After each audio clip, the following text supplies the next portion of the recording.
The unification of the planet's history, that humanist dream which God has spitefully allowed to come true, has been accompanied by a process of dizzying reduction. True, the termites of reduction have always gnawed away at life. Even the greatest love ends up as a skeleton of feeble memories. But the character of modern society hideously exacerbates this curse. It reduces man's life to its social function. The history of a people to a small set of events that are themselves reduced to a tendentious interpretation. Social life is reduced to political struggle, and that in turn to the confrontation of just two great global powers.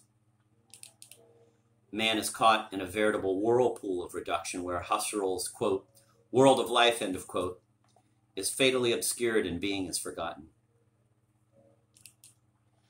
Now, if the novel's raison d'etre is to keep, quote, the world of life, end of quote, under a permanent light and to protect us from, quote, the forgetting of being, end of quote, is it not more than ever necessary today that the novel should exist? Yes, so it seems to me. But alas, the novel, too, is ravaged by the termites of reduction, which reduce not only the meaning of the world, but also the meaning of works of art. Like all of culture, the novel is more and more in the hands of the mass media. As agents of the unification of the planet's history, the media amplify and channel the reduction process. They distribute throughout the world the same simplifications and stereotypes, easily acceptable by the greatest number, by everyone, by all mankind. And it doesn't much matter that different political interests appear in the various organs of the media. Behind these surface differences reigns a common spirit. You have only to glance at American or European political weeklies of the left or the right. They all have the same view of life, reflected in the same ordering of the table of contents, under the same headings, and the same journalistic phrasing, the same vocabulary and the same style, and the same artistic tastes, and in the same rankings of things they deem important or insignificant. This common spirit of the mass media, camouflaged by political diversity, is the spirit of our time. And this spirit seems to me contrary to the spirit of the novel.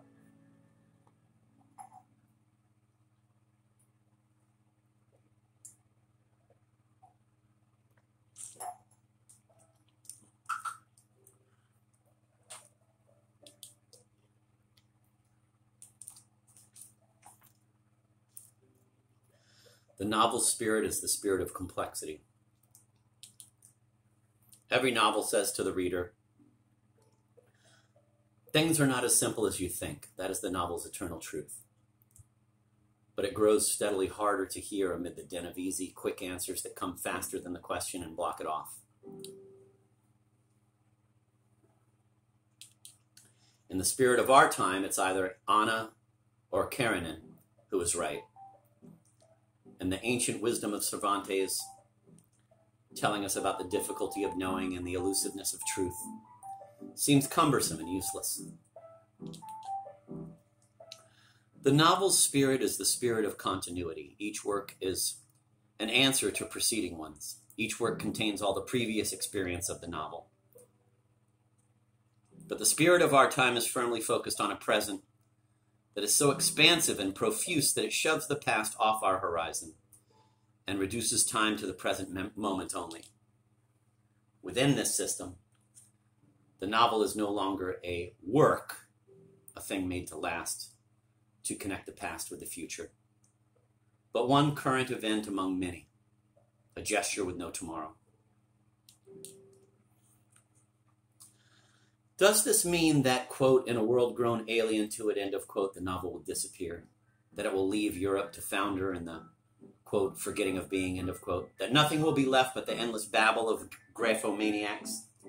Nothing but novels that come after the history of the novel? I don't know. I merely believe I know that the novel cannot live in peace with the spirit of our time. If it is to go on discovering the undiscovered, to go on, quote, progressing, end of quote, its novel, it can do so only against the progress of the world. The avant-garde saw things differently. It was possessed by an ambition to be in harmony with the future.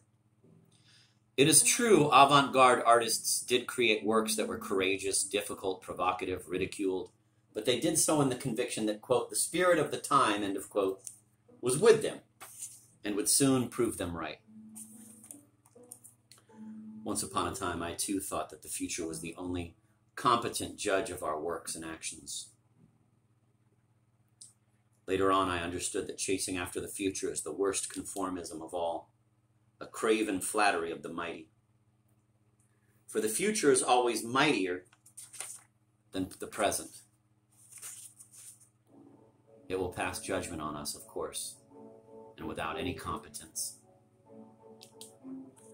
But if the future is not of value for me, then to what am I attached? To God? Country? The people? The individual? My answer is as ridiculous as it is sincere. I am attached to nothing but the depreciated legacy of Cervantes.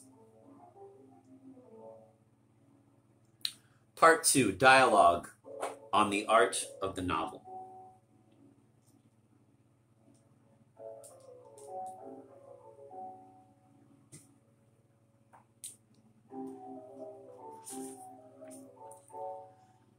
Question to Milan. I'd like to discuss the aesthetic of your novels, but where shall we begin?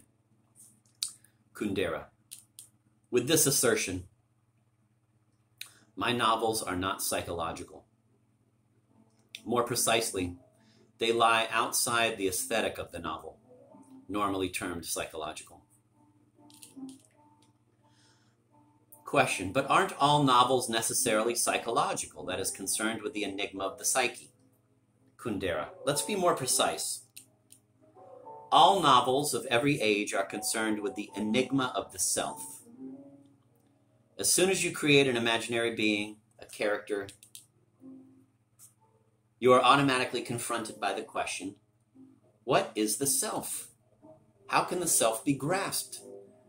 It is one of those fundamental questions on which the novel as novel is based. By the various responses to that question, if you wanted, you could distinguish different tendencies and perhaps different periods. In the history of the novel, the psychological approach wasn't even known to the first European storytellers. Boccaccio simply tells us about actions and adventures. Still, behind all those amusing tales, we can make out this conviction. It is through action that man steps forth from the repetitive universe of the everyday where each person resembles every other person. It is through action that he distinguishes himself from others and becomes an individual. Dante said as much. Quote, in any act, the primary intention of him who acts is to reveal his own image, end of quote. At the outset, action is thus seen as the self-portrait of him who acts. 4 centuries after Boccaccio, Diderot is more skeptical.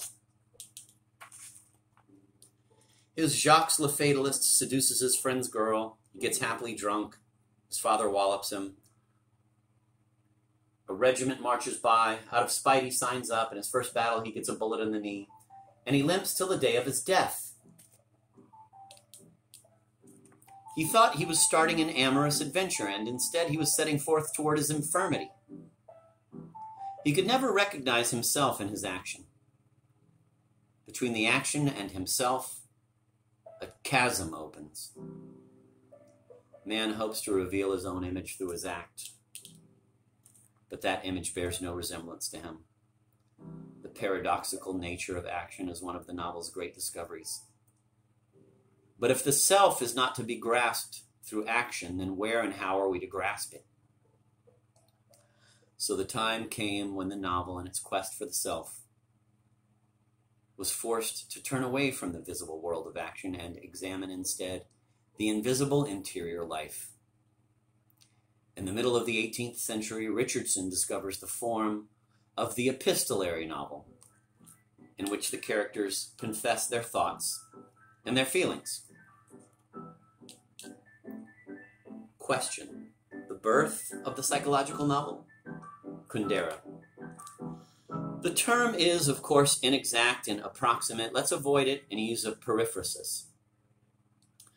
Richardson set the novel on its way to the exploration of man's interior life. We know his great successors, the Goethe of Werther, Laclos, Constant, then Stendhal and the other writers of his century. The apogee of that evolution is to be found, it seems to me, in Proust and in Joyce. Joyce analyzes something still more ungraspable than Proust's, quote, lost time, end of quote. The present moment. There would seem to be nothing more obvious, more tangible and palpable than the present moment. And yet it eludes us completely. All the sadness of life lies in that fact. In the course of a single second, our senses of sight, of hearing, of smell, register knowingly or not, a swarm of events, and a parade of sensations and ideas passes through our heads. Each instant represents a little universe, irrevocably forgotten in the next instant. Now, Joyce's great microscope manages to stop, to seize that fleeting instant and make us see it. But the quest for the self ends yet again in a paradox. The more powerful the lens of the microscope observing the self, the more the self and its uniqueness elude us.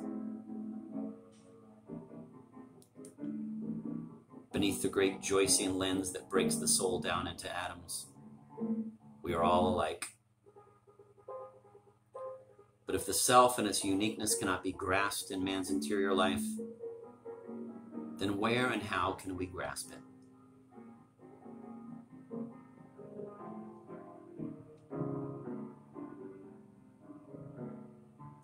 Question: can it be grasped at all?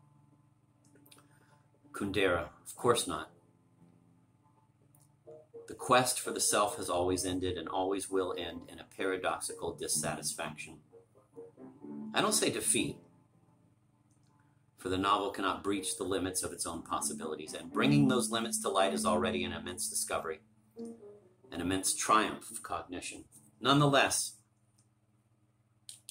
after reaching the depth involved in the detailed exploration of the self's interior life, great novelists began, consciously or unconsciously, to seek a new orientation. We often hear of the holy trinity of the modern novel: Proust, Joyce, Kafka. In my view, that trinity does not exist. In my own personal history of the novel, it is Kafka who provided this new orientation, a post-Proustian orientation. His way of conceiving the self is totally unexpected. What is it that defines K as a unique being? Neither his physical appearance, we know nothing about that, nor his biography, we don't know it, nor his name, he has none, nor his memories, his predilections, his complexes, his behavior. His field of action is lamentably limited.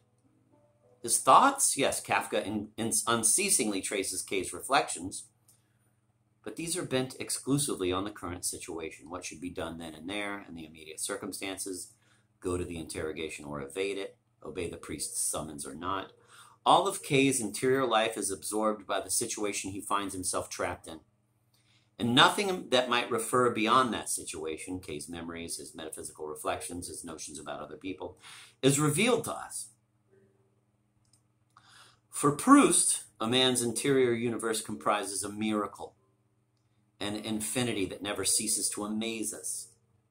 But that is not what amazes Kafka. He does not ask what internal motivations determine man's behavior. He asks a question that is radically different. What possibilities remain for man in a world where the external determinants have become so overpowering that internal impulses no longer carry weight? Indeed, how could it have changed K's destiny and attitude if he had homosexual inclinations or an unhappy love affair behind him? In no way.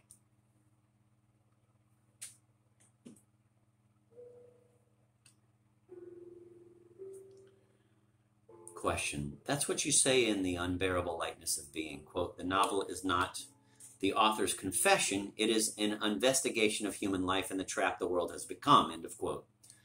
But what does that mean? Quote, trap, end of quote. Kundera. That life is a trap we've always known. We were born without having asked to be, locked in a body we never chose and destined to die. On the other hand, the wideness of the world used to provide a constant possibility of escape. A soldier could desert from the army and start another life in a neighboring country. Suddenly, in our century, the world is closing around us. The decisive event in that transformation of the world into a trap was surely the 1914 war, called, and for the first time in history, a world war. Wrongly, world, it involved only Europe, and not all of Europe at that. But the adjective world expresses all the more eloquently the sense of horror before the fact that henceforward, nothing that occurs on the planet will be a merely local matter. That all catastrophes concern the entire world. And that consequently we are more and more determined by external conditions, by situations that no one can escape and that more and more make us resemble one another.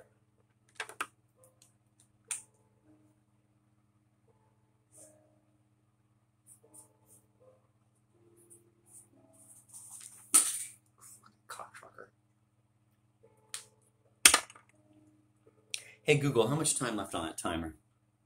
7 minutes and 28 seconds remaining. Sweating like a whore in church.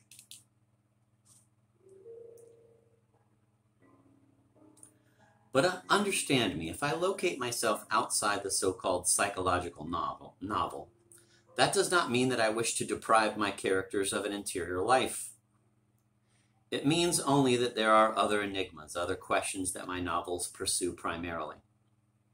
Nor does it mean I object to the novels that are fascinated by psychology. In fact, the change in the situation since Proust makes me nostalgic. With Proust, an enormous beauty began to move slowly out of our reach. Forever and irretrievably, Gombrowicz had an idea as comical as it is ingenious. The weight of ourself, he said, depends on the size of the population on the planet.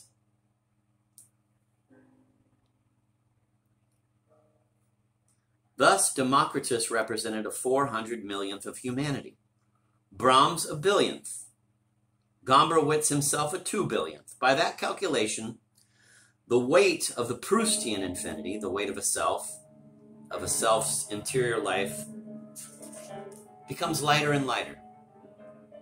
And in that race toward lightness, we have crossed a fateful boundary.